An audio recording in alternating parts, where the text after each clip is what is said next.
저는 오늘 여러분과 함께 성도들을 양육하시는 하나님의 은혜라고 하는 제목으로 오늘 말씀을 함께 나누도록 그렇게 하겠습니다. 오늘 본문 말씀은 디도서 2장 11절에서 14절까지입니다. 제가 읽도록 하겠습니다. 모든 사람에게 구원을 주시는 하나님의 은혜가 나타나 우리를 양육하시되 경건하지 않은 것과 이 세상의 정욕을 다 버리고 신중함과 의로움과 경건함으로 이 세상에 살고 복스러운 소망과 우리의 크신 하나님 구주 예수 그리스도의 영광이 나타나심을 기다리게 하셨으니 그가 우리를 대신하여 자신을 주심은 모든 불법에서 우리를 속량하시고 우리를 깨끗하게 하사 선한 일을 열심히 하는 자기 백성이 되게 하려 하심이라. 아멘. 오늘 저는 여러분에게 이제 성도들을 양육하시는 하나님의 은혜라는 제목으로 이제 설교를 하게 되고, 오늘까지 이제 4번에 걸쳐서 이제 은혜에 대한 이제 설교가 이제 마무리되겠습니다.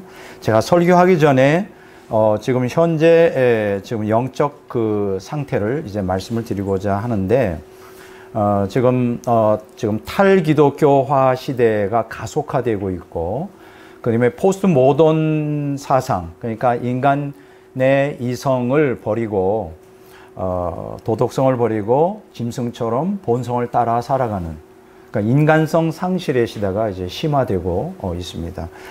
여기에 편승하여 기독교인들이 세속 사상 풍조를 따라가면서 좀 기독교도 급속도로 쇠퇴하고 이것이 앞으로 가속화될 것입니다.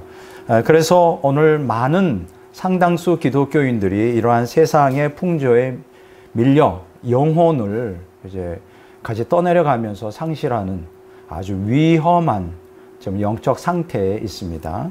오늘 성경의 예언대로 노아의 홍수 때처럼 소수만이 구원을 받는 시대가 도래하는 것이 아닌가 하는 제 마음속에 슬픔과 두려움이 가득 차 있습니다. 오늘 이 설교를 듣는 모든 성도들은 깨어 정신을 차리고 여러분들이 영혼을 잃어버려 구원을 상실하지 않도록 오늘 진리로 무장하시기를 주의 이름으로 축원합니다. 자, 2000년 기독교 신학사의 그 구원론을 연구해 보면 두 가지 구원론이 존재합니다. 하나는 평생 구원론, 또 하나는 순간 구원론, 이렇게 두 가지만 존재하는데, 이 평생 구원론이라는 게 뭐냐? 구원을 중생에서 시작하여 성화 과정을 포함하는 개념입니다. 하지만 이 순간 구원론이란 구원을 중생 체험에 국한하여 성화 과정을 배제하는 개념입니다.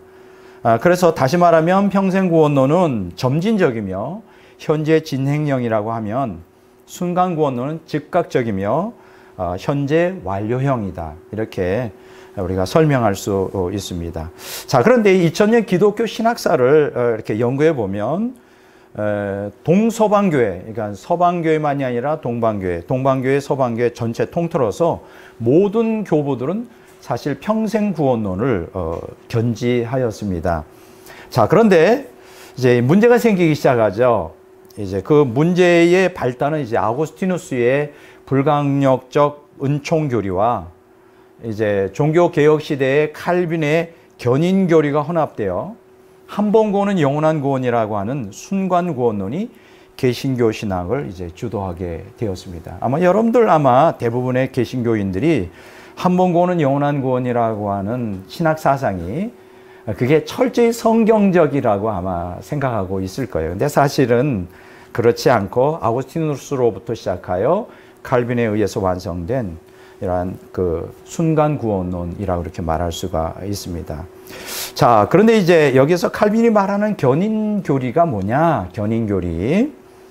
한마디로 말하면 신자에게 임한 하나님의 은혜가 인간 구원을 끝까지 지탱한다는 거예요. 그러니까 한 번 은혜 받으면 그것은 효력을 발생하여 구원을 상실하지 않는다. 그것이 이제 견인교리의 핵심입니다. 자, 그런데 견인교리의 그 단초를 제공한 사람이 뭐냐면 그 유명한 아우구스티누스예요. 어거스틴. 이 어거스틴이 이제 단초를 제공했지만 어거스틴 사상은 지금 칼빈주의 사상하고 좀 다릅니다. 뭐가 다르냐? 아우구스티누스는 택자 중 일부가 은혜로부터 이탈하여 구원을 상실할 수도 있다고 주장했어요. 그러니까 한 번 구원은 영원한 구원이 아니죠. 물론 그것에 대한 하나의 단초를 제공했지만 여러분들 그 잘 아는 그 마르틴 루터, 종교개혁의 아버지라고 말하는데 이 사람 역시 아우구스티누스의 사상을 그대로 답습하고 있습니다. 그러니까 한 번 구원은 영원한 구원이 아니라는 거예요. 구원받은 사람도 일부가 타락하여 구원을 상실할 수 있다고 아구스티누스도 얘기하고 마르틴 루터도 얘기를 했습니다. 예. 자, 그런데 이제 여기서 우리가 관심을 가져야 될 게 이제 칼빈입니다. 이 견인 교리를 만들어낸 이 칼빈조차 기독교 강요 세 번째 책에 601쪽에 보면 이런 얘기를 합니다. 택자들은 견인의 조건으로서 거룩한 삶의 증거가 나타나야 된다. 그리고 하나님의 은혜를 한 번만 받는 것으로 부족하다. 그러니까 물론 한 번 구원은 영원한 구원이지만 견인의 교리가 맞지만 견인의 조건이 있다는 거예요.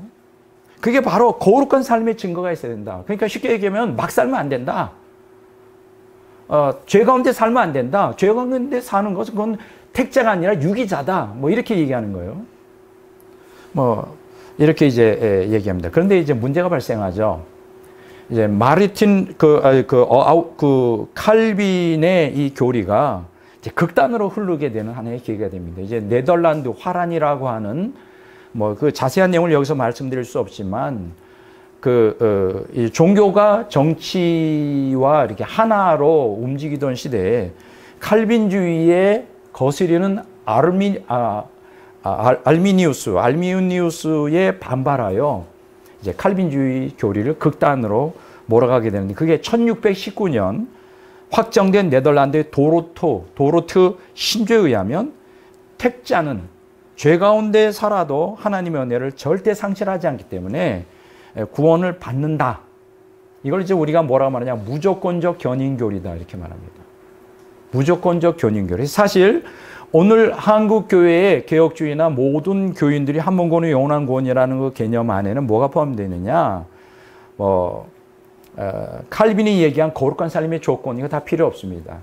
죄 가운데 살아도 막 살아도 한 번 구원받은 사람은 구원을 잃어버리지 않는다. 이게 아마 대다수 개신교인들이 갖고 있는 신앙일 것이라고 했는데 그게 바로 도로트 신조입니다. 이 도로트 신조는 사실 칼빈주의 신학과 칼빈주의에서 벗어난 이걸 갖다가 우리가 뭐라고 말하냐, 극단적 칼빈주의라 이렇게 말합니다.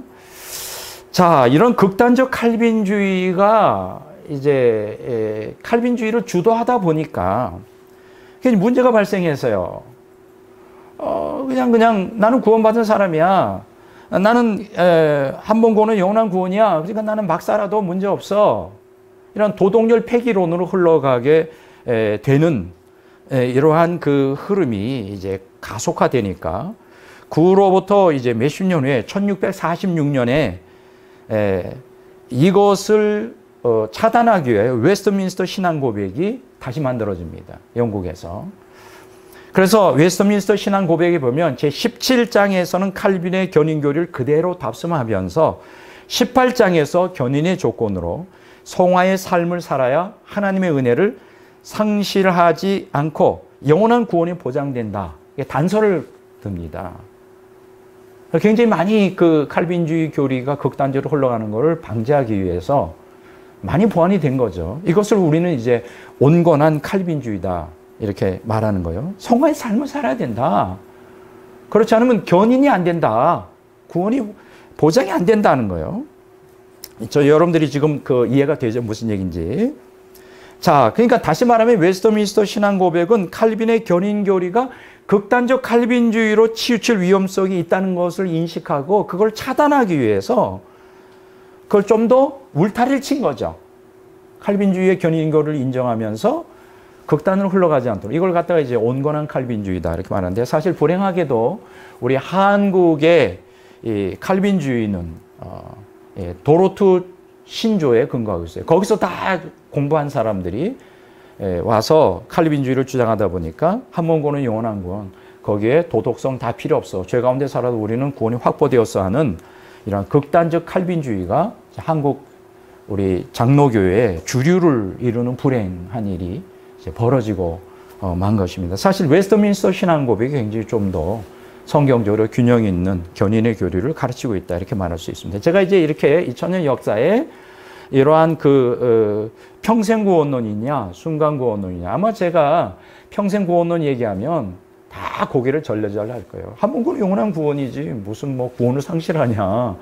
그 백 목사가 좀 성경에 없는 얘기를 한다. 아마 거의 99%가 다 반발할 거예요. 저는 이렇게 비성경적인 이 잘못된 교리에 의하여 오늘 개신교인들의 신앙이 다 망가지고 이러한 이 세상의 풍조에 맞서서 신앙을 지킬 수 없는 이런 잘못된 신학에 근거한 신앙생활이 얼마나 우리 영혼을 위태롭게 하는지에 대한 지금 얘기를 하고 있는 거예요. 근데 대다수 기독교인들은 제 말에 귀를 기울이지 않습니다. 그것은 구약시대 선지자들의 말을 듣지 않았고 신약시대 예수님의 말씀을 듣지 않은 것처럼 2000년 역사에 진리를 선포하는 사람들 다 이단으로 몰아서 다 순결시킨 것처럼 오늘 똑같습니다. 이게 좀 굉장히 안타까워요. 들을 귀가 있는 자들이 많지 않다는 것. 그러나 오늘 이 시간에 여러분들이 영혼을 보존하고 천국에 가는 것이 여러분들의 소원이라면 오늘 제가 선포하는 말씀에 귀를 좀 기울이시기를 바랍니다. 자, 그런데 이제 2000년 기독교 역사에 보면 하나의 신학 사상이 있는데 주류를 이루는 사상이 있는데 이들은 서방 신학의 이교주의적 사상을 전면으로 거부해 봅니다. 그게 누구냐 하면 동방신학이에요. 동방종교의 신학이라고도 말하는데 이 동방신학은 모든 교부들이 지지했던 평생 구원론의 바른 신학적 틀을 제시하고 있어요. 이거 참 불행한 것 중에 다행이라고 생각해요. 서방신학은 아구스티누스로부터 시작하여 지난번에 제가 말씀드린 대로 이교주의, 신플라톤주의, 또 스토아, 운명론, 그 다음에 영지주의적 만이교에 다 물들어서 이러한 잘못된 이교주의적 이단 사상에 물들었는데 동방교회는 그걸 전면 부정합니다. 그건 참 불행한 것 중에 다행이라 이렇게 생각하는데 자, 왜 동방정교회는 이렇게 순수한 신앙을 지킬 수가 있었을까? 그건 사도들과 속사도들의 영향을 받았기 때문에 그래요. 그래서 이 동방정교회는 구원을 일생 동안 이루어야 될 성화의 과정으로 봅니다. 이게 평생 구원론을 지지했다 이거예요. 그리고 또 여기서 아주 특기할 만한 사항은 동방교회가 가르치는 성화의 목적이 뭐냐. 이 사람들 굉장히 중요한 사상인데 신화라는 게 있어요. 여기서 신화라는 건 하나님 신자에다가 하나님화된다. 하나님처럼 된다. 뭐 하나님이 되는 건 아니고 신적인 존재가 된다. 이렇게 이제 말해요. 이걸 영어로 deification이라고 그래요. deification. 굉장히 중요한 단어입니다. 저는 이것을 이제 개신교적으로는 신의 성품에 참여한다라고 번역할 수가 있습니다. 우리가 뭐 신이 되는 건 아니죠. 하나님의 성품에 참여하는 거예요. 자, 이러한 신화를 통하여 중요한 교리를 동방교회가 우리에게 전수해 줬는 게 뭐냐? 하나님과의 생명의 연합이에요. 굉장히 중요한 것입니다. 그래서 이들은 구원받는 것이 신화를 통한 하나님과의 생명의 연합이다. 이거 너무나 우리에게 중요한 것이죠. 그래서 이러한 신화, 하나님의 성품에 참여하기 위하여 어떻게 해야 되느냐? 그리스도를 닮아가는 성화를 평생 추구한다. 이게 바로 평생 구원이에요. 우리 그리스도를 닮아가야 되는 거예요. 이게 바로 성화죠. 이걸 통해 우리가 신화가 되고 그걸 통해서 우리가 하나님과 생명 연합이 된다는 거예요. 자, 그런데 우리가 잘 아는 대로 서방교회는 이교주의적 운명론을 수용하여 인간의 자유의지를 완전히 말살해버립니다. 그렇지만 동방교회는 인간의 의지가 하나님의 은혜와 협력하여 구원을 이룬다고 주장해요. 이건 너무나 아주 소중한 사상이죠. 또한 하나님과의 생명연합은 초월적 하나님으로부터 방사, 엠네이션이라고 그러죠. 방사, 쏟아져 나오는 신적 에너지에 인간 의지가 참여할 때 가능하다. 이거 굉장히 중요한 사상이죠. 지금 제가 동방신학의 엑기스를 몇 마디로 좀 정리해 놓는 거예요. 굉장히 중요하기 때문에 잘 들으시기 바랍니다. 자, 하나님으로부터 신적, 초월적 하나님으로부터 신적 에너지가 쏟아지는데 거기에 인간의 의지가 협력할 때 이제 이게 우리가 하나님과의 생명연합이 가능하다. 이게 이제 동방교회에서 가르치는 신학입니다.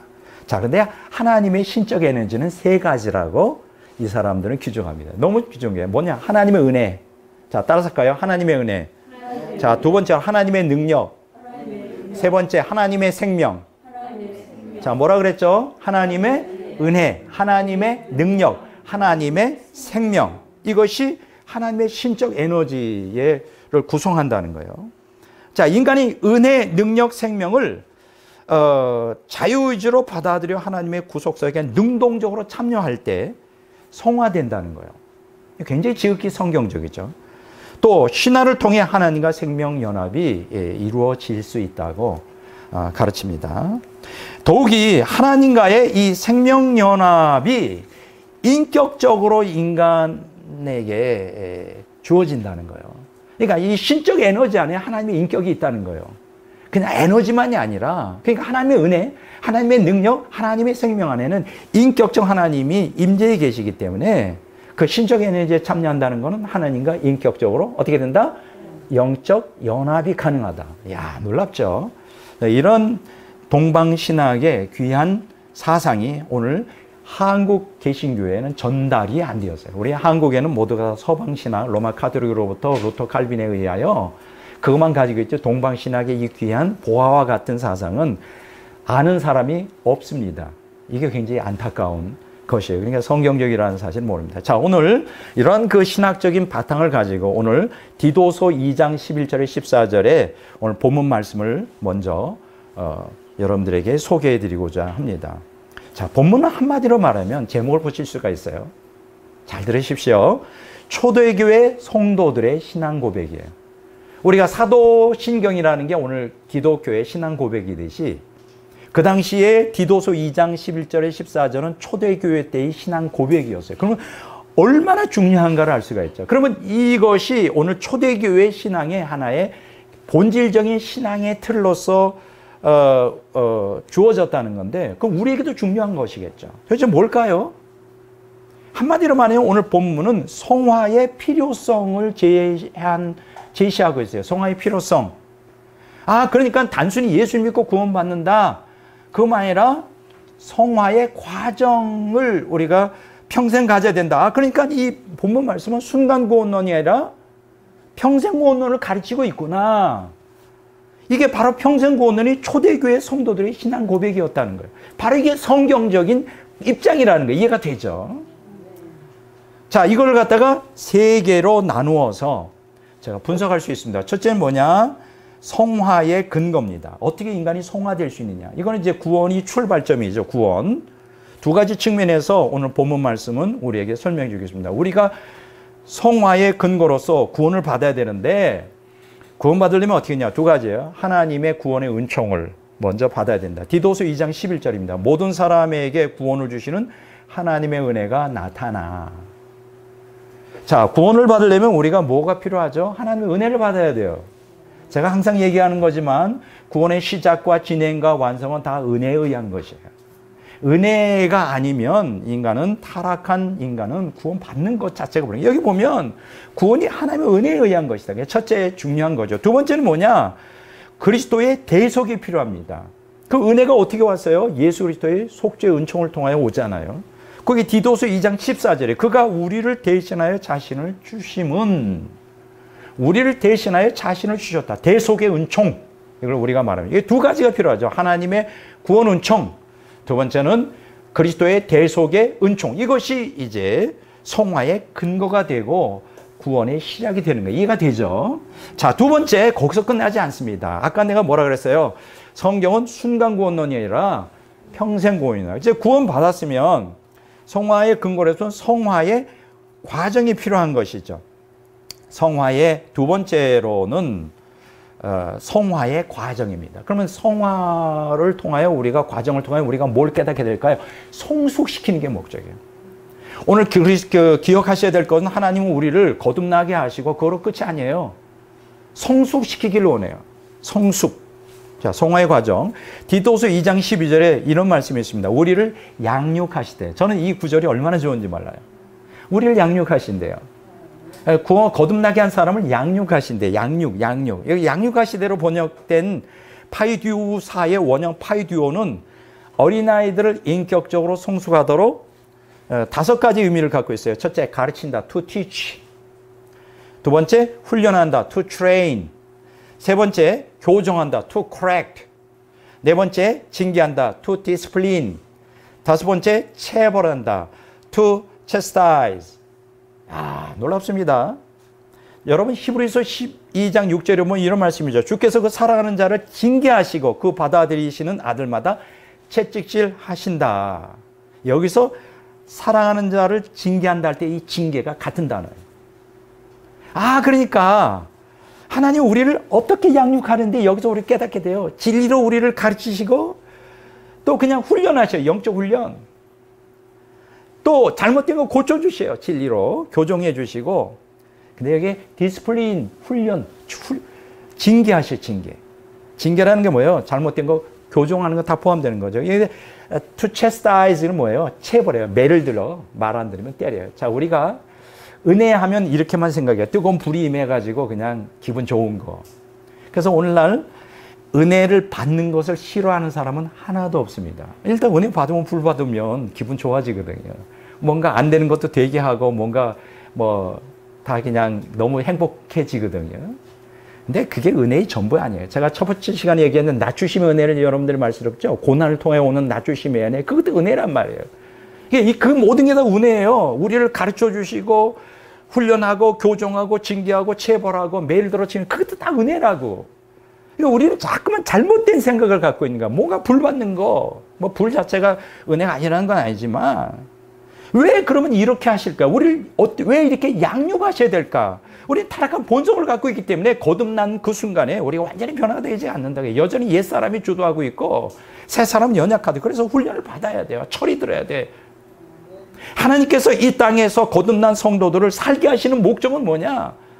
이 땅에서 잘 먹고 잘 살게 그게 목적이 아니라 양육하기 위해서요. 양육하기 위해서 지금 하나님이 이 땅에서 나로 하여금 영적 성숙을 위하여 때때로는 고난 가운데서 때때로는 형통한 가운데서 때때로는 깊은 계곡을 지나면서 죽음의 골짜기를 통과하면서 하나님을 섬기고 하나님을 의지하는 그 훈련을 하게 된다는 거예요. 이게 다 은혜란 말이에요. 그렇게 하신다는 거예요. 자, 그런데 이 본문 말씀에는 이제 우리가 여기에 보면 이제 두 번째 얘기했죠. 성화의 과정, 성숙이 3가지로 나눕니다. 어떻게 성숙을 시키는가? 첫째는 뭐냐? 하나님의 은혜는 성도로 하여금 불경건과 세상의 정욕을 버리도록 가르친다. 자, 이게 이제 NIV 성경에 It teaches us to say no to ungodliness and worldly passions.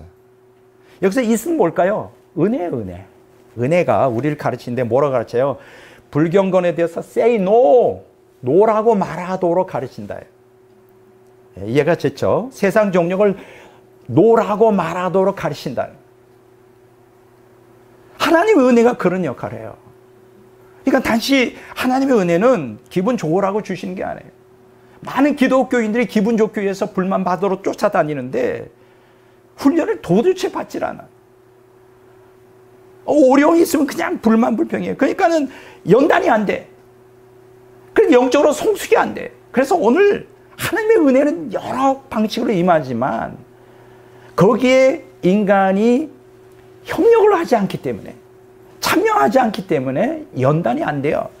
성숙되지 못한 어린아이 같은 신앙을 갖고 있는 기독교인들이 얼마나 많은데 여전히 불경건과 여전히 세상의 정욕에 사로잡혀 있는 기독교인들. 이거는 잘못된 거란 말이에요. 이해가 되죠? 두 번째, 성화의 과정에 성숙시키는 두 번째 단계는 뭐냐? 하나님의 은혜는 성도들로 하여금 신중함과 의로움과 경건함으로 일상에 살도록 한다. 이것을 신중함이라는 셀프 컨트롤이에요. 자중하는 거요. 절제하는 거예요, 자기를. 자, 그 다음에 의로움, upright, 바르게 사는 거예요. 모든 게 바른 거예요. 불의하지 않은 거예요.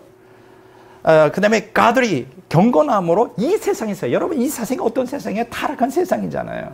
지금 아까 제가 설교 초도에 지금 얼마나 지금 이 영적 상태가 심각한지 말씀드렸잖아요. 이 세상이 얼마나 지금 멸망을 향해 가고 있는지, 하나님의 심판을 쌓고 있는지 저는 이 눈에 보인단 말이에요. 이 탈기독교화가 가속화되고 포스트 모던 시대 때 이 탐욕, 인간의 욕망을 따라 살고 인간의 이성을 잃어버리고 짐승 같은 인간들이 지금 대세를 이루고 있는 이 시대에 문제는 뭐냐면 기독교인 자체가 거기에 따라가고 있다는 거예요. 기독교인 순수한 신앙을 잃어버리고 이 기독교인조차 이 세상 풍조에 휘말려서, 그렇게 되면 어떻게 되느냐, 세상 사람이 멸망할 때 같이 멸망한단 말이에요. 떠내려가면서. 근데 여기 보니까 우리 하나님께서는, 하나님의 은혜가 이 세상 속에서 신중함과 의로움과 경건함으로, 그러니까 불경건과 세상의 정죄를 버리고 살게 만든단 말이에요. 그게 목적이라는 거예요. 은혜를 임하게 하는 목적이 그거라는 거예요. 우리 기분 좋으라고 하는 거 아니에요. 세 번째, 그렇게 될 때 어떻게 될까? 하나님의 은혜는 성도들로 하여금 그리스도의 재림을 기다리며 부활의 소망을 갖게 하는 거예요. 여러분 기억하셔야 될 거는, 우리 이 땅에서의 삶은 훈련 과정이고 나그네의 삶이고 이 땅에 우리의 사는 전부가 아니에요. 미래에 있는 소망, 그게 뭘까요? 디도서 2장 13절에는 복스러운 소망이라고. 이게 바로 부활의 소망이죠. 오늘 여러분들 안에 부활의 소망을 갖고 있는가? 이 상에 내가 갖고 있는 모든 소망이 전부라면 그거는 기독교인이 아니에요. 그런 사람은 천국 들어갈 수가 없어요. 근데 불행하게도 이 땅에 전부의 소망을 갖고 살아가는 기독교인들이 얼마나 많은지 내 주변에 말할 수도 없어. 디도서 2장 13절에 복스러운 소망과 우리의 크신 하나님 구주 예수 그리스도의 영광이 나타나심을 기다리게 하네요. 재림이죠, 재림.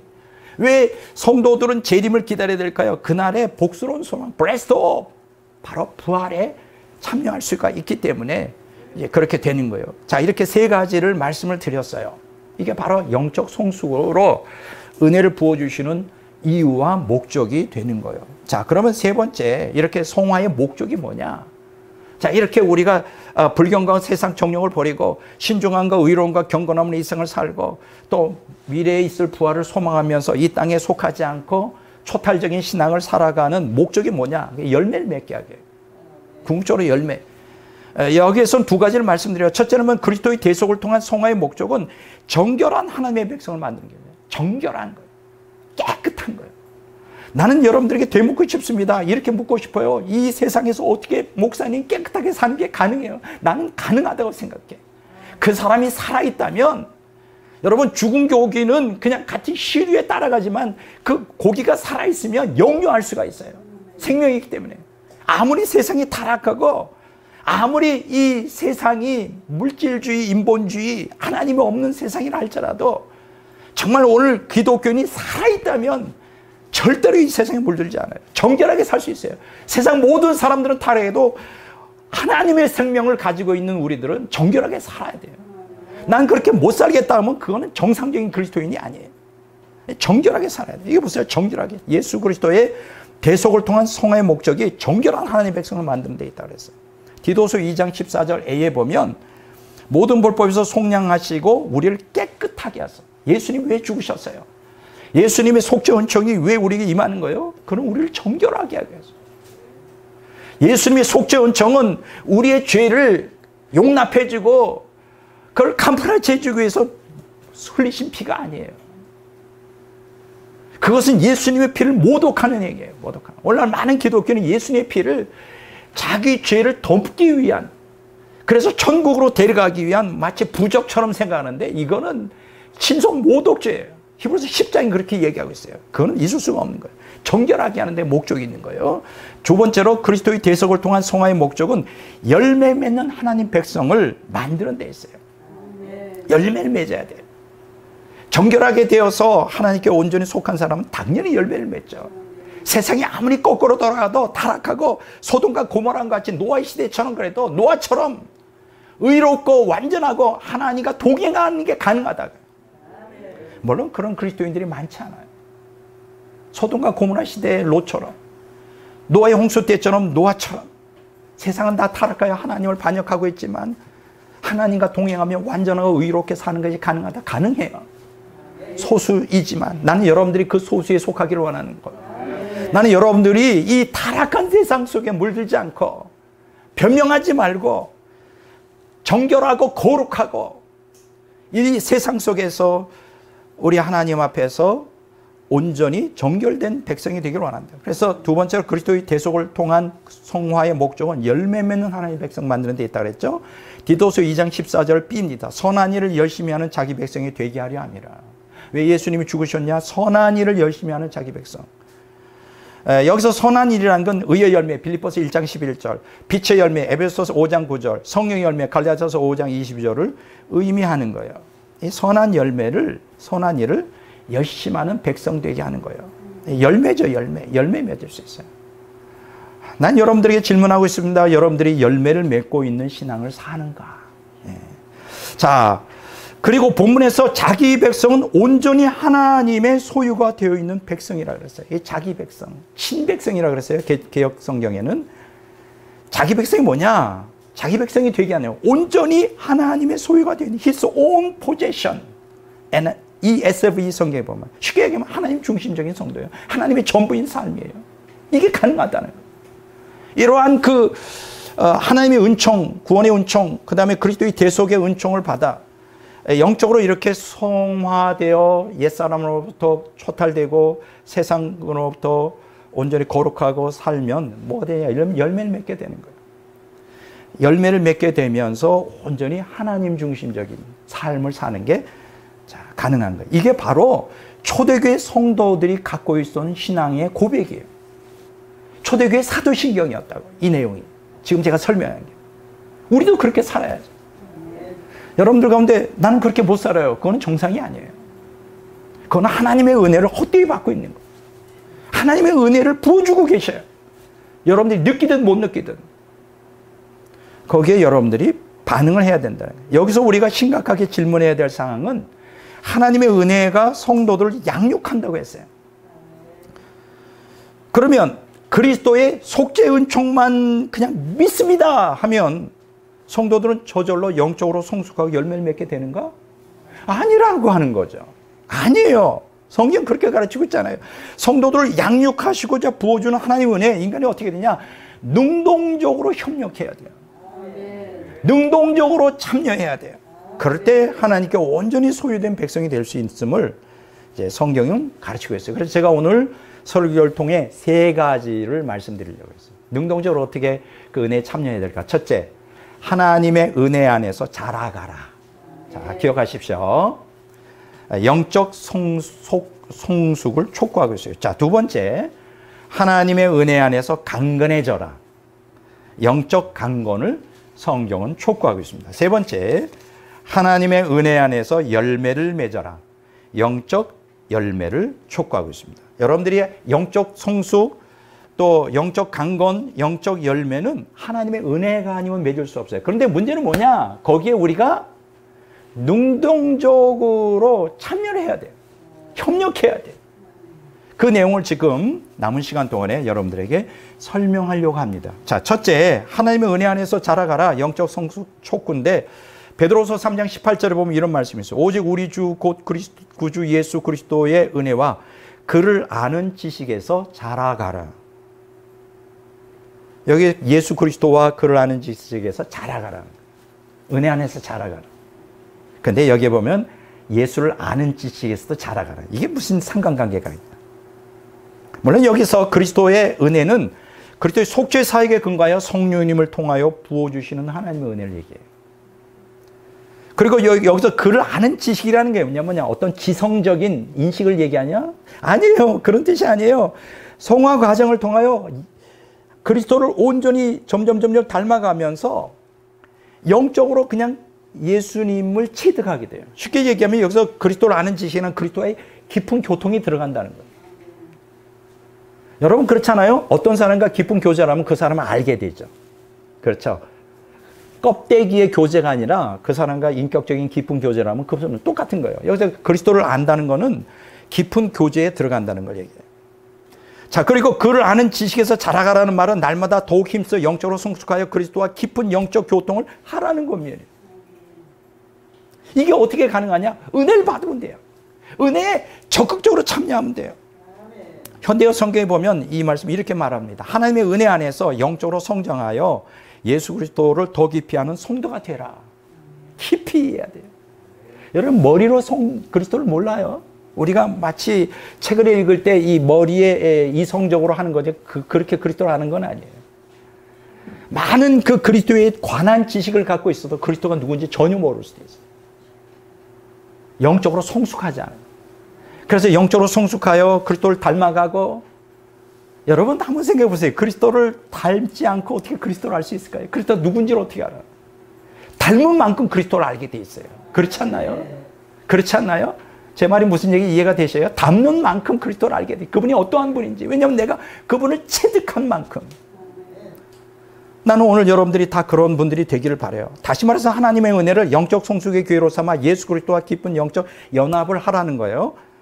그러니까 예수 그리스도를 안다는 것은 예수 그리스도를 닮는 것을 뜻하고, 로마서 8장 29절에. 그리고 예수 그리스도를 닮는 것은 영적 성숙을 통해서만 가능하고, 바로 하나님이 성도들에게 은혜를 부어주시는 게 바로 이러한 영적 성숙을 위하여 부어주시는 거예요. 우리 기분 좋으라고 부어주시는 거 아니에요. 영적으로 성숙한 만큼 어떻게 될까요? 그리스도를 닮아가게 돼요. 그리스도를 닮은 만큼 그리스도를 알게 돼요. 그리스도를 아는 만큼 그리스도와 영적 교통이 가능해요. 그리스도와 영적 교통이 심화되는 만큼 놀라운 것은 하나님의 신비인 그리스도로 충만하게 돼요. 와, 이건 막 여기에서 막 절정이죠. 클라이막스지. 그리스도를 아는 지식의 클라이막스. 그리스도로 충만하게 돼요. 야, 그 경지에 도달하도록 성경은 촉구하고 있어요. 하나님은 성도들이 그리스도로 완전히 충만한 상태에 이르기까지 영적으로 성숙하기를 소원하고 있습니다. 그리스도로 충만하면 이 세상이 아무리 타락해도 우리는 거기 물들지 않을 수 있어요. 아멘. 그렇지 않나요? 에베소 4장 13절 14절 이런 말씀이 있어요. 우리가 다 하나님의 아들을 믿는 것과 아는 일에 하나가 되어 온전한 사람을 이루어 그리스도의 장성한 분량이 충만한 데까지 이르리니, 이는 우리가 이제부터 어린아이가 되지 아니하여 사람의 속임수와 간사한 유혹에 빠져 온갖 교훈의 풍조에 밀려 요동하지 않게 하렵니다. 이게 참 너무나 좋아요. 여기 온전한 사람에는 뭐냐면 머체예요. 성숙한 사람. 근데 여기 보면 그것과 대비하는 게 있죠. 어린아이. 어린아이는 뭐 어떻게 되죠? 속임수와 간사한 유혹에 쉽게 빠지고 새 교훈의 풍조에 밀려 요동한다는 거예요. 그러니까 그리스도 안에서 왜 우리가 성숙해야 되느냐? 성숙하지 못하고 어린아이 신앙했으면 계속 세상의 풍조에 밀려 다녀요. 분별을 못해. 속아 넘어가. 미혹을 당해. 그럴 때 우리는 성숙한 사람이 된다. 그래서 NIV 성경이 이렇게 to become mature, attaining to the whole measure of the fullness of Christ. 전 너무 이 표현이 좋아요. 우리가 왜 성숙한 사람이 되어야 되느냐? 어떻게 하면 성숙한 사람이 되느냐? 그리스도의 충만한 그 분량, 또 whole measure는 아주 그 아구까지 꽉 차는 충만함이 아주 꽉 차는 그게 도달하는 거예요. 성숙한 거예요. 어른이 되는 거예요. 영적으로 성숙한 거예요. 그래서 우리는 그리스도로 가득 채워지기 위해서 성숙해야 되는 거예요. 여러분들이 좀 그렇게 됐으면 얼마나 좋을까? 왜 성숙해야 될까요? 어린아이에서 어른이 돼야 되는 거예요. 신앙이. 그래야 분별이 돼요. 자, 성경은 하나님의 은혜가 임하면 영적 성숙이 자동적으로 이루어진다고 가르치고 있지 않아요. 우리는 하나님의 은혜를 힘입어 영적으로 성숙하기 위해 힘써야 된다고 고린도전서 13장 11절에서 가르치고 있어요. 읽어볼까요? 내가 어렸을 때는 말하는 것이 어린아이와 같고 깨닫는 것이 어린아이와 같고 생각하는 것이 어린아이와 같다가 장성한 사람이 되어서는 어린아이를 버렸노라. 제가 아주 어릴 때 4살, 5살 때 갖고 싶었던 게 있어요. 옛날에 한번 얘기한 것 같아요. 양철로 만든 트럭이었어요. 그때는 그렇게 만들었어요. 그게 갖고 싶었는데 결국은 산타크로스 할아버지가 안 주시더라고요. 그때부터 이제 산타크로스를 믿질 않았는데, 만약 지금 제가 이제 60 넘고 70을 바라보고 있는데 여전히 양철 4, 5살 때의 그 어린아이의 습관을 버리지 않고 그걸 끼고 살면 약간 정신이 레벨이 좀 문제가 되겠죠. 버려야 되는 거예요. 그거 가지고 갖고 놀면 안 되는 거예요. 장성한 사람이 되어서는 어린아이를 버렸더라. 버려놓으라고 하는 번역된 테르게 카는 쓸모없게 만들다는 뜻을 지닌 카타르게오의 완료 능동력. 이게 뭐냐면 과거에 습관적으로 행하던 유치한 어린아이의 일들이 저절로 사라져 버렸다는 말이 아니라 적극적으로 그 유치한 어린아이들을 버렸다는 거예요. 이 어떻게 우리가 버리는 게 가능할까요? 하나님의 은혜가 임하여야 하니까 그게 우리가 참여하면 되는 거예요. 우리 힘으로 하라는 게 아니에요. 근데 많은 기독교인들이 하나님의 은혜가 임하지만 그걸 헛되이 받죠. 자기 욕망을 채우기 위한, 기분 좋으라고 막 불 받으면 좋잖아요. 아주 행복해지잖아요. 그냥 막 마약 주사 맞는 것처럼. 근데 그게 오래 못 가. 사실 그 하나님의 은혜를 부어주시는 거는 너 자신을 쳐서 복종시키고 주님 말씀에 순종하고 옛사람과 싸우라고 힘을 주는 건데, 그거 사용하지 않고 마약 주사 맞듯이 기분 좋으니까 한 번씩 불 받고 마약 주사 맞는 거죠. 그게 몇 달 못 가. 길어봐야 3개월도 안 돼. 그러면 또 마약 주사 맞아야 돼. 낭비했잖아요. 평생 그렇게 그냥 불만 받으러, 은혜만 받으러 다니는 사람들이, 그러면 열매는 하나도 없어. 영적으로도 아주 개판이야. 그래가지고 막 큰 능력의 종이 온다면 그냥 다 볼 거 없어. 그냥 수많은 사람들이 그냥 막 밀집해졌어. 이 금자리라는 게 있어. 맨 앞에. 거기 앉아야 돼. 집사, 김집사, 이집사 다 설 데 없어. 그냥 내가 앉아야 돼. 그냥 이기적으로 그냥 밀고 가서 그냥 막 욕하면서 들어가서 불 받겠다고. 변화가 하나도 안 되는 거예요. 이게 참 이상해요. 은혜를 많이 받는 사람이니까 불도 많이 받는데 왜 변화가 안 되네? 왜 여전히 어린아이 신앙이 있느냐? 그냥 불이 임한다고 은혜가 임한다고 어린아이 신앙이 영적으로 성숙하는 게 아니라는 걸 아셔야죠. 이게 오늘 한국교회가 그동안 심각하게 추구했던 부흥운동의 문제예요. 은혜만 받으라 그랬지 왜 받아야 되는지, 은혜가 무슨 양육을 하는 거지, 왜 우리는 거기에 어떻게 능동적으로 참여해야 되는지에 대한 걸 가르쳐 본 적이 없다고. 불만 받으라, 은혜만 받으라, 그러면 다 되는 줄 알았죠. 그 수십 년간 은혜 받고 불 받아서 어떻게 됐어요? 지금 교회가 다 완전히 타락하고 완전히 끝장나게 됐어요. 그거 가지고 안 돼. 그래서 부족하지만 저 같은 이름 없는 신학자를 통하여 다시 소수지만 영적 투쟁해라. 은혜가 뭔지 바로 깨달아서 이 마지막 시대의 영적 전쟁을 준비하는 소수의 남은 자를 지금 모으기를 원하는 거예요. 이 설교를 듣는 여러분들이 남은 자라면 이 말씀에 호응을 하고 저하고 함께 이 마지막 시대의 사역을 함께 감당했으면 하는 바람을 갖고 있습니다.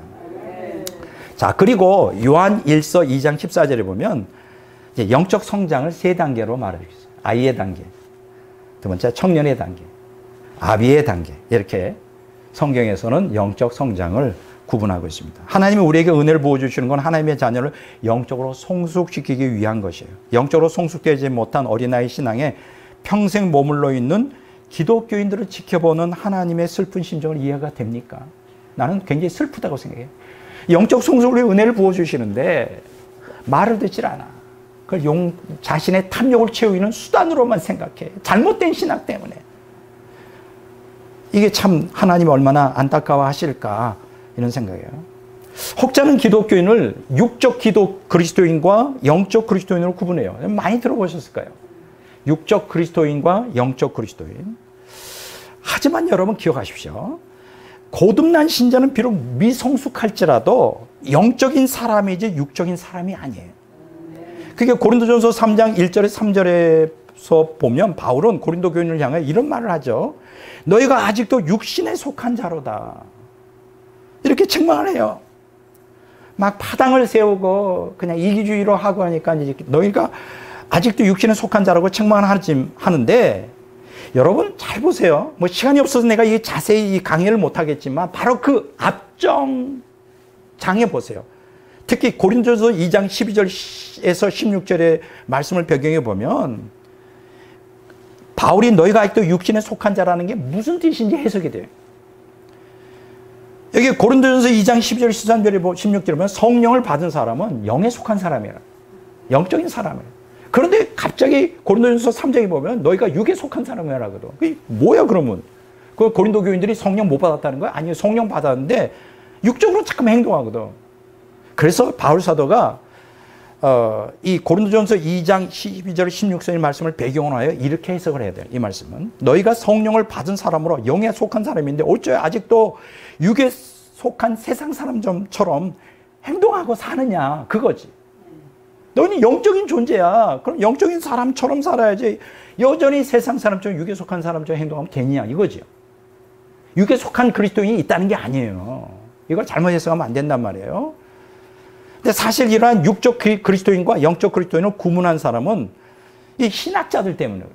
앤드류 머레이라고 하는 유명한 영성가가 있어요. 그 사람의 책을 제가 여러 번 읽어봤고, A.B. 심슨이라고 하는 굉장히 경건파 조술가가 있어요. F.B. 마이어라고 하는 또 위대한 신학자가 있어요. 이 사람들은 이 자기의 경건 서적을 통하여 이렇게 육적 그리스도인과 영적 그리스도인을 이렇게 구분해 놨어요. 그래서 육적 그리스도인은 구원을 상실하잖아요. 그냥 육적으로 살다가 구원은 받아. 영적 그리스도인은 천국 갔을 때 상급을 크게 받을 거야. 이렇게 하면서 이걸 딱 두 개 구분해놨어. 그래서 많은 기독교인들이 헷갈려가지고 성경 그렇게 안 가르치는데, 나는 그래 영적 그리스도인 되기는 너무 뭐 힘들게 살고 십자가 좁은 길 가고 싶지 않으니까 그냥 난 거듭났으니까 예수를 믿으니까 막 살아도 천국은 가겠지, 이렇게 그냥 딱 속단해버려요. 아니라니까요. 이런 구분은 성경이 가르침이 아니에요. 대다수 기독교인들이 어린아이 신앙에 평생 머무는 이유는 하나님의 은혜를 부어주시지 않아서가 아니라 그 은혜를 힘입어 영적 성숙을 힘쓰지 않기 때문이라는 거, 누누이 성경은 가르치고 있어요. 히브리서 5장 12절에 14절에 여러분들 잘 보시기 바랍니다. 이걸 갖다가 지금까지 한 설교를 갖다가 다 정리하면, 그리스도인이 영적 성숙을 힘쓰지 않은 어린아이 신앙에 평생 머물러 있으면 어떻게 될까? 지금 백 목사는 영적 성숙을 해야 된다. 또 아까 우리가 디도서 2장 11절 14절에 그것이 초대교회의 그 신앙 고백이었다. 성화의 기초, 성화의 과정, 성화의 목적, 이런 걸 하면서 왜 영적 성숙을 추구하는 것일까? 여기서 한 가지 중요한 얘기 있어요. 영적 성숙을 힘쓰지 않아 어린아이 신앙에 머물러 있으면 어떻게 될까? 궁금하지 않아요? 두 가지 위험에 노출돼요. 경고입니다. 난 그냥 육적 그리스도인은 난 구원만 받을 거야. 그런 일은 없어요. 어떤 위험성이 두 가지예요. 첫째는 뭐냐? 영적 능력이 결핍돼요. 어린아이 있으면. 그래서 분별력이 없어요. 아까 히브리서 5장 12절 14절에 보면 어린아이 신앙에서 영적 성숙한 신앙으로 하는데 그 이유가 뭐냐? 성숙한 그리스도인들은 선악을 분별한다고 그랬어요. 영적 분별력에 민감해집니다. 그러니까 이 세상에 살면서 저 사상이 영적으로 내게 유익한지 해가 되는지 금방 분별이 돼요. 근데 이런 어린아이 있는 사람은 분별이 안 돼요. 그래서 영적 능력의 결핍으로 인해 옛사람과 세상과 마귀와의 영적 전쟁에 피하여 미혹에 빠지기 싫어요. 분별력이 없기 때문에. 그럼 영적 분별력이 결여되어 있어요. 두 번째는 뭐냐? 이건 아주 심각한 것인데요. 영적 열매가 없어요. 그렇잖아요? 영적 열매를 맺을 수가 없잖아요. 어린아이 단계 계속 그냥 사탕만 빠는 그 단계. 양철 자동차나 갖겠다는 그 50, 60, 70대도 그거 굉장히 심각한 문제죠. 열매가 없어요. 그 사회인으로서 인간으로서 역할을 못하는 거죠. 어른으로서. 책임을 져야 되고, 그렇죠. 왜 사람이 성숙해야 될까요? 책임 있는 인생을 살아야 돼요. 책임을 못 져. 자기 욕망을 따라 살고 자기가 전부이기 때문에 사회에 유익을 못 주죠. 그러면 영적 열매의 부재로 쭉정이가 신자가 돼요. 이게 마태복음 3장에서 나오는 거예요. 쭉정이 신자.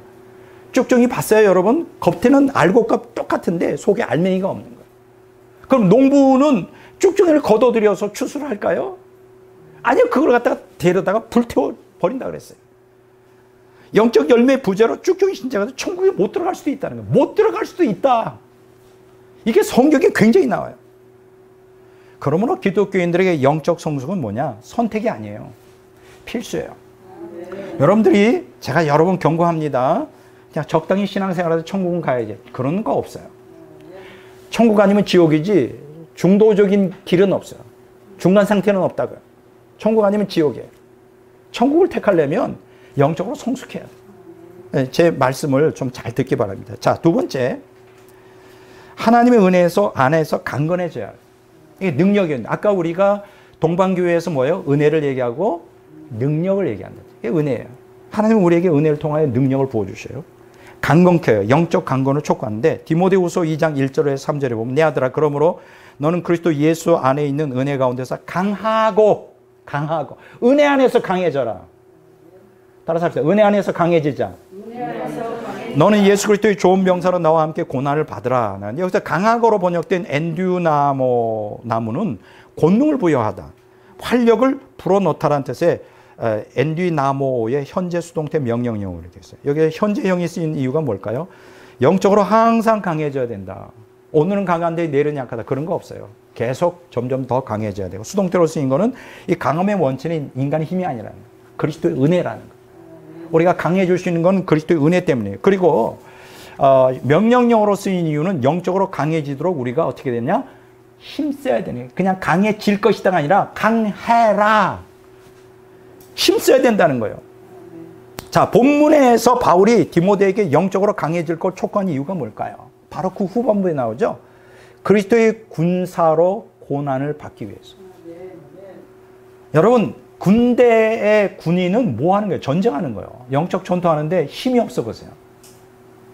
힘이 없어. 무기를 들 만한 힘도 없고, 왜 사람이 막 구보하고, 군인들이 왜 구보하고, 막, 이게, 힘을 기를까요? 왜냐하면 전쟁을 하려면 힘이 있어야 돼요. 그러니까 우리가 영적으로 힘 있는 자가 되어야 되는 이유는 뭐냐? 그리스도의 군사로 영적 전투를 하기 위한 거예요. 전쟁이라고요, 여러분. 장난이 아니라고. 보세요. 이런 측면에서 디모데 전후서에서 영적 전투의 심각성을 부각시켜주고 있어요. 디모데전서 1장 18절에 보면 아들 디모데가 내가 내게 이 교훈으로서 명하노니 전에 너를 기도한 예언을 따라 그것으로 선한 싸움을 싸우며, 보세요. 선한 싸움이 뭐예요? 영적 전투죠. 디모데전서 6장 12절 믿음의 선한 싸움을 싸우라 영생을 취하라. 보세요. 믿음의 선한 싸움을 싸우라. 디모데후서 4장 7절 나는 선한 싸움을 싸우고 나의 달려갈 길을 마치고 믿음을 지켰으니, 보세요. 선한 싸움을 싸우고 믿음을 지켜 구원받는다. 우리가 선한 싸움에서 승리하지 못하면 믿음을 지키는 게 불가능하다. 천국 가는 게 힘들어요. 오늘날 많은 기독교인들은 이 영적 전투를 하려고 하지 않아. 힘드니까. 그럴 힘도 없고, 힘도 없어. 분별력도 없어. 그러니까 그냥 세상 흘러가는 대로 살아. 그렇게 되면 영혼이 떠내려가고 멸망하는 거예요. 여러분, 영적 전투에서 이기기 위해 필요한 게 뭘까요? 하나님의 능력입니다. 자, 뭐라고요? 영적 전투에서 이기기 위해 필요한 게 하나님의 능력을 받아야 돼요. 고린도후서 10장 4절 5절에 보면 우리의 싸우는 무기는 육신에 속한 것이니 오직 어떠한 진도 무너뜨리는 하나님의 능력이다. 이 큰 마귀의 이 아성, 포트레스, 요새를 무너뜨릴 수 있는 건 하나님의 능력이에요. 능력을 받아야 돼요. 자, 그리고 에베소 6장 10절에 18절에 보면 하나님의 능력으로 강해져 마귀의 속임수 올무를 빠지지 않고 영적 전투에 이기기 위해 하나님의 전술갑주를 입으라고 했어요.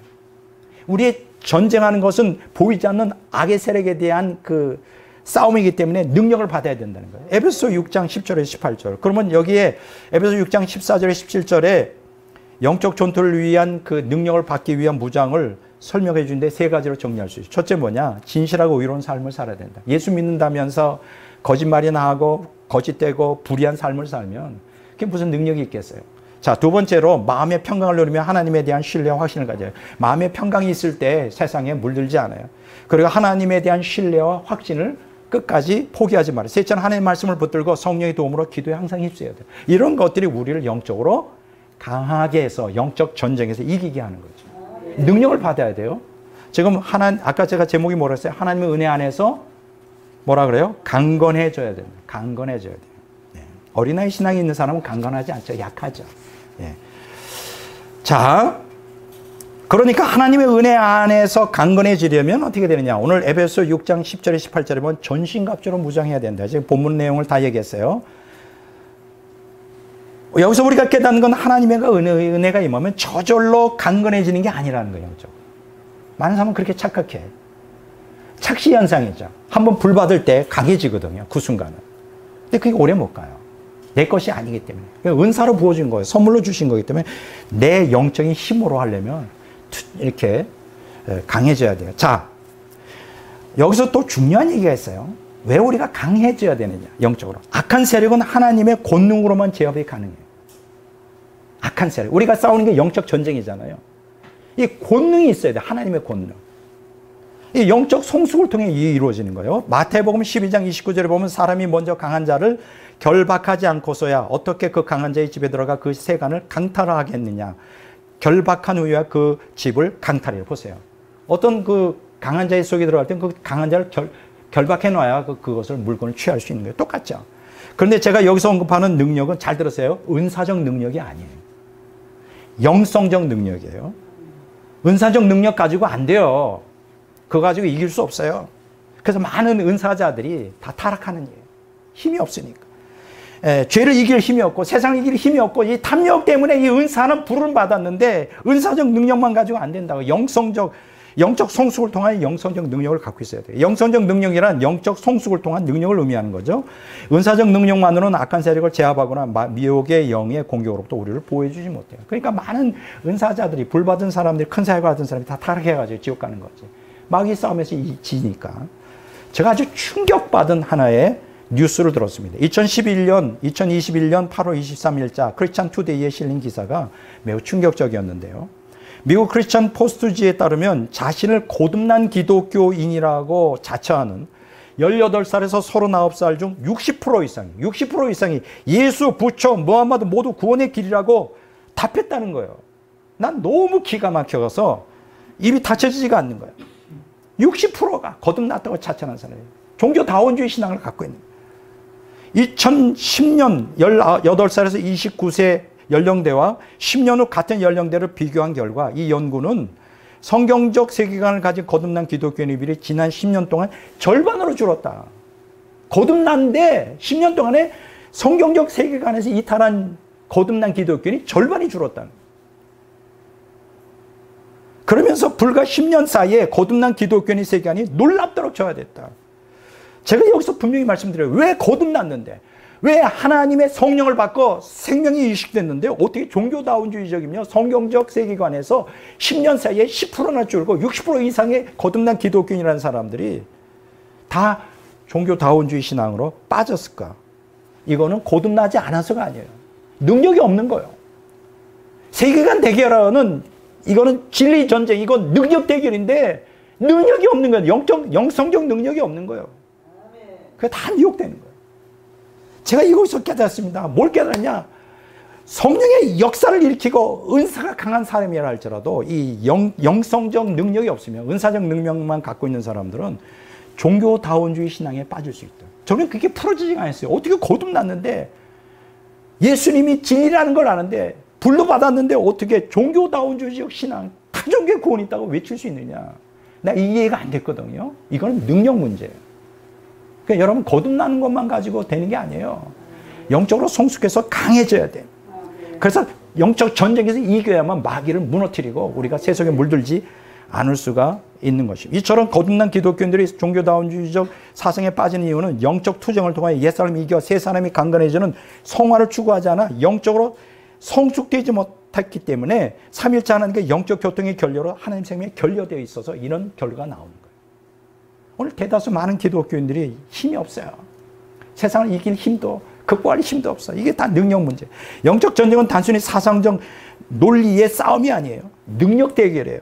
다시 말합니다. 영적 전쟁은 능력 대결입니다. 진리 전쟁은 능력 대결인 거예요. 여기서 능력은 은사적 능력, 로마서 15장 18절이 아니라 영성적 능력, 영적 성숙을 통한 능력, 고린도후서 4장 7절 10절, 그리고 바로 이것은 생명의 능력이에요. 히브리서 7장 16절, 생명의 능력. 생명으로 충만해야만 우리가 배교하지 않고 신앙을 지킬 수가 있어요. 다시 말해서 하나님의 은혜를 힘입어 영성적 능력을 배양하는 데 힘쓰지 못했기 때문에 성숙된 신앙으로 자라지 못해 하나님의 생명 결핍으로 거듭난 신자들이 마귀의 미혹에 그렇게 쉽게 넘어가고 이단에도 빠지고 잘못된 사상에 허우적거리다가 멸망하는 거듭난 기독교인들이 많습니다. 저는 그걸 봐요. 여러분들이 출애굽기 19장에 보면 놀라운 역사를 보죠. 이스라엘 백성들이 시내산 앞에서 하나님의 음성도 듣고 눈으로 직접 목도하고 어마어마한 권능을, 임재를 경험합니다. 바로 그 이스라엘 백성들이 거기서 하나님 언약 백성으로 서약하죠.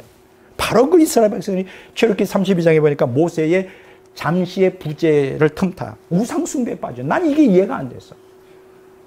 이게 이해가 돼요? 불받고 하나님을 경험한 사람은 어떻게 쉽게 하나님을 떠날 수가 있냐. 이게 가능해요. 왜 그럴까? 이들이 어린아이 신앙에 머물러 있었기 때문에 능력이 없는 거예요. 다시 옛날 습관으로 돌아가는 거예요. 지는 거예요. 영적 전쟁에서.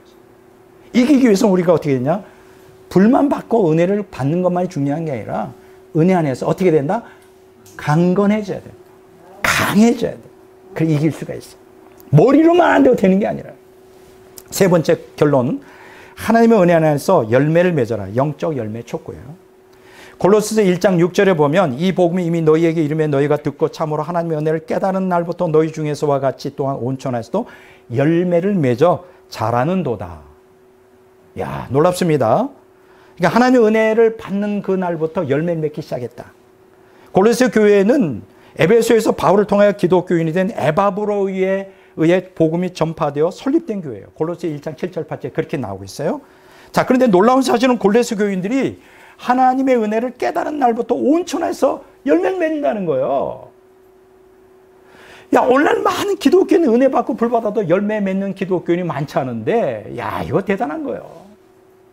은혜를 받는 그 순간부터 열매를 맺어. 의의 열매, 빛의 열매, 성의 열매 맺으면서 막 영적으로 성숙해 가는 거예요. 그러면서 이 복음이 폭발적으로 전국적으로 전파되어야 되는 거예요. 여기서 열매를 맺어로 번역된 카르포포루메노는 현재 분사형으로 쓰였어요. 그래서 복음지를 믿고 계속해서 열매를 맺어간다.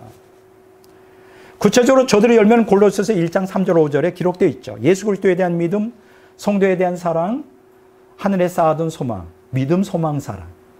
야, 얼마나 좋습니까? 자, 이러한 신앙을 우리가 회복해야 되죠. 자, 하나님께서 은혜를 부어주신 이유가 뭘까요? 성도들로 하여금 열매를 맺도록 하기 위한 거예요. 그래서 은혜 안에서 열매를 맺자. 하지만 은혜를 그냥 단순히 받는다고 해서 열매가 저절로 맺히는 게 아니다. 성경은 하나님의 은혜를 부어줘서도 열매 맺지 못하는 언약 백성에 대한 경고로 여러 군데서 경고하고 있어요. 잘 들어보세요. 이사야서 5장 1절 7절에 보면 포도원이 있으며 심히 기름진 산에로다 땅을 파서 돌을 제하고 극산품 포도나무를 심었도다. 그 중에 망대를 세우고 또 그 안에 술틀을 팠도다. 좋은 포도 맺기를 바랐더니 들포도를 맺었도다. 내가 내 포도를 위하여 행한 것 외에 무엇을 더할 것이 있으랴. 내가 좋은 포도 맺기를 기다렸거늘 들포도를 맺으면 어찌 됨인고. 이제 내가 내 포도원에 어떻게 행할지를 너희에게 이르리라. 내가 그 울타리를 걷어 먹힘을 당하게 하며 그 담을 헐어 짓밟히게 할 것이요. 내가 그것을 황폐하게 하리니 찔레와 가시가 날 것이며. 아주 비참한 얘기예요. 이게 무슨 얘기예요? 이스라엘도 하는 얘기예요. 하나님이 최선을 다하여 은혜를 부어줬다는 거예요. 극상분 포도나무를 심었는데 들포도를 맺었어요. 그거 하나님 책임이에요? 아니죠. 인간이 거기에 적극적으로 협력하지 않은 것이죠. 같은 내용이 히브리서 6장 7절 8절에 기록되어 있어요. 땅이 그 위에 자주 내리는 비를 흡수하여 밭 가는 자들이 쓰기에 합당한 채소를 내면 하나님께 복을 받고, 만일 가시와 엉겅퀴를 내면 버림을 당하고 저주함에 가까워 그 마지막은 불사금이 되리라. 그러니까 비가 뭐예요? 은혜죠. 그러면 채소를 내야 되는 거예요. 근데 그 채소 대신에 가시와 엉겅퀴를 내면 어떻게 되냐? 버림당한다고 그랬어요. 저주를 받는다고 그랬어요. 결국 지옥 간다. 불지옥 간다. 이건 누구예요? 언약 백성들을 향한 경고예요. 자, 본문 말씀은 하나님의 은혜를 부어줬지만 열매 맺지 못하는 신자들이 멸망할까는 경고예요. 나는 이런 말씀을 들을 때마다 마음이 참 가슴이 아픈데 이런 선포를 하면 많은 기독교인이 받아들이지 않아. 그럴 리가 있냐? 한 번 구원은 영원한 구원인데. 백목사 잘못 가르치고 있다. 순간 구원론인데 무슨 평생 구원론 이렇게 하면서 이제 배척하는 사람이 많더라고요. 자, 그런데 다시 한번 귀를 기울이시기 바랍니다. 요한복음 12장 2절에 보면 동일한 경고를 예수님이 하셔요. 아주 충격적입니다. 물은 내게 붙어 있어 열매를 맺지 아니하는 가지는 아버지께서 그것을 제거해 버리시고. 여기서 예수님께 붙어 있는 가지는 뭐예요? 거듭난 거죠. 거듭나지 않았는데 어떻게 예수님 포도나무에 가지로서 붙어 있겠어요? 근데 붙어 있으면서도 열매를 맺지 않는, 거듭났으면서도 하나님의 은혜를 받으면서도 열매를 맺지 않는 사람은 어떻게 되냐? 그것을 제거해 버린다 그랬어요. 분명하지 않습니까? 이건 참 너무나 엄청난 거예요. 열매를 맺지 못하는 자 제거해 버리게 된 거예요. 거듭난 신자가 열매를 맺는 것은 선택이 아니라 필수 상황이라는 거예요. 은혜를 받았으면 열매를 맺어야 돼요. 여러분 어떻게 생각하세요? 시간이 이제 많이 흘러가고 있지만 상식적으로 생각해 봅시다. 여러분과 제가 농부예요. 그러면 이제 봄에 씨를 뿌리고 열심히 농사를 하죠. 뭐 이렇게 그 잡초도 뽑아주고 비료도 주고 관리를 해요. 농부의 그 수고가 얼마나 큰지. 근데 뭘 기대하고 그렇게 하는 거죠? 가을에 꽉 찬 알곡의 열매를 기대하고 그런 수고를 하는 거예요. 근데 만약에 가을에 쭉쭉 깍두기만 달렸다. 겉으로는 봤는데 이렇게 탈곡을 해보니까 알곡이 하나도 없어. 그 농부는 얼마나 실망할까요? 여러분 그런 농사를 계속 하겠어요? 아마 여러분도 안 할 거예요. 똑같다는 거예요, 하나님. 근데 왜 하나님은 우리가 쭉종이로 살아도 나를 받아달라고 하는 거냐? 우린 그래요. 그냥 하나님의 은혜로 그냥 덮으면 안 되겠어요? 예수님 피 때문에 그냥 봐주면 안 되겠어요? 나는 타락한 본성대로 나는 하나님 한 분만으로 내가 만족 못해. 마귀도 좀 사랑하고 세상도 좀 사랑하고 예수님 욕망대로 살고 안 될까요? 안 될까요? 계속 우리는 되죠? 이렇게 얘기하면서 계속 하나님께 답을 촉구해요. 된다고 말하세요. 신학자들이 그렇게 가르쳤거든요. 신학자들이 그렇게 가르치고 다수가 다 그렇게 살고 있어요. 되겠죠? 설마 지옥 가겠어요? 하나님의 사랑과 자비하는 이런 식으로 되더라. 근데 성경은 아니라고 하잖아. 아니라고. 그럼 아니라면 아닌 거죠. 내가 무슨 수로 저들에게 쭉정이도 천국 갈 수 있다고 말할 수 있겠습니까? 지금 시간이 흘러가고 있어요. 죄송합니다. 여기에 대해서 누가복음 13장 6절 9절에 보면 신자들로 하여금 열매를 맺도록 은혜를 부어주시며 오래 참으시는 하나님의 인내를 예수님의 비유를 통하여 다시 경고하고 있어요. 이에 비유로 말씀하실 때 한 사람이 포도원에 무화과 나무를 심은 것이 있더니 와서 그 열매를 구하였으나 얻지 못한지라 포도원 지객이 이르되 내가 3년을 와서 이 무화과 나무에서 열매를 구하되 얻지 못하니 찍어버리라. 보세요. 어찌 땅만 버리게 하겠느냐? 대답하여 이르되 주인이여 금년에도 그대로 두소서. 내가 두루 파고 거름을 줄이니 이후에 만일 열매가 열면 좋거니와 그렇지 않으면 찍어버리소서 하였다 하시니라. 이게 무슨 얘기예요? 농부가 당연히 3년간 최선을 다해서 거름도 주고 관리를 해서 무화과 나무를 심은 이유가 뭐예요? 열매를 얻고자 하는데 열매가 없는 거예요. 그럼 당연히 제거해야지. 거기서 일하는 그 사람의 일꾼이 뭐라 그래요? 한 번만 더 참아주세요. 여러분, 육적으로 사는 그리스도인은 영적인 성숙을 추구하지 않는 많은 기독교, 열매가 없는 강건하지 않고 어린아이에 있는 성도들을 지금 당장 망하지 않는 이유가 뭘까요? 하나님의 긍휼과 자비 때문에 그래요. 기다리시는 거예요. 그리고 포기하지 않고 끊임없이 은혜를 부어주시면서 끊임없이 연단을 통하여 성숙하고 어린아이에서 어른처럼 강건해지고 열매 맺기를 끝까지, 그게 언제까지 계속될까요? 우리가 이 인생 끝날 때까지. 근데 그 하나님의 자비와 긍휼에 의한 인내를 우리는 그걸 우습게 생각해요. 하나님 날 봐주시는구나. 괜찮지, 그럼. 나 천국 갈 거야. 아니에요. 기다리시는 거예요. 저도 그건 똑같이 적용인 거예요. 제가 이러한 설교를 할 수 있는 영성으로 들어간 건 지금으로부터 10몇 년 전밖에 안 돼요. 저도 거듭났었고 종종 하나님의 은혜가 임하는 걸 경험했었고 했지만 저도 어린아이 신앙이 있었고 강건하지 못했고 열매를 맺지를 못했어요. 수십 년 동안. 만약 그때 하나님이 나를 이 나쁜 놈아 너는 끝장이야 하고 내 생명을 거둬 난 지옥 갔겠죠. 정말이에요. 근데 진짜 감사한 게 제가 목사가 된 것도 감사하지만 신학자가 된 게 너무 감사해요. 제가 수십 년 배운 정통신학이 잘못 가르치다 보니까 그냥 널널하게 살았다고. 뭐 한 번 구원은 영원한 구원이니까. 구원은 잃지 않겠지. 그런데 이 말씀을 깊이 연구해보고 2000년 신학을 다시 연구해보니까 그게 아닌 거야. 이렇게 살면 나도 지옥에 가겠더라고. 제가 오늘 설교한 그대로예요. 이걸 깨닫고 돌이켰어요, 저는. 영적 투쟁을 했다가 목숨을 걸고. 하나님의 은혜에 응답을 하고, 제가 하나님의 은혜에 응답을 하고 협력을 했어요. 최선을 다했어요. 영적 투쟁. 그랬더니 이제 제가 열매를 맺는, 영적으로 성숙하고 강건해지고 열매를 맺는 오늘날이 된 거예요. 아직도 완성된 건 아니지만 그래서 제가 설교하는 거예요. 만약 20년 전에 저를 갖다가 너는 희망이 없다, 데려가겠다 했으면 전 지옥 갔어요. 정통신학을 갖고 있었다고요. 2000년 동안 정통신학자들이 가르친 대로 그대로 개신교 신학자들이 하라는 대로 그냥 다 했다고. 근데 저는 구원 받는 줄 알았어요. 아니더라고요. 그래서 돌이켰어요. 저는 왜 이 말씀을 하느냐, 이 시간이 많이 흘러가는데 제 설교를 듣고 잘못 신앙생활하면 잘못된 신학 때문에 잘못 믿고 신앙하면 빨리 돌이키시라고. 하나님이 지금 인내하고 기다리고 계시다고. 그 인내의 은총이 자비와 긍휼이 언제 끝날지 몰라요. 아무도 몰라요. 오래 참고 계신 거예요. 열매 맺기를. 결론을 말씀드립니다. 오늘 저는 성도들을 양육하시는 하나님의 은혜라는 제목으로 설교했습니다. 오늘 설교를 통해 우리가 알게 된 사실은 성도들의 신앙 양육에 하나님의 은혜가 필수적이라는 거. 제가 부인하지 않습니다. 그렇지만 인간의 의지적 협력이 뒤따라야 하나님의 은혜가 효력을 발생할 수 있다는 것도 말씀을 드렸어요.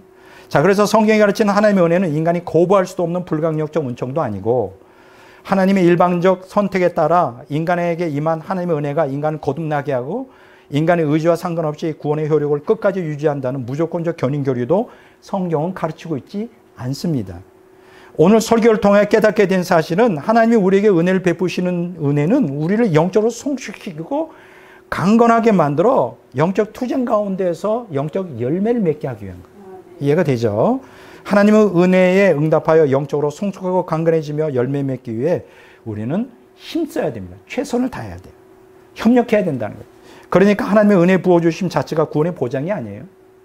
하나님의 은혜로 영적 열매를 맺는 신앙이 영적으로 성숙하고 강건해지고 영적 열매를 맺는 신앙이 구원을 확증해 주는 겁니다.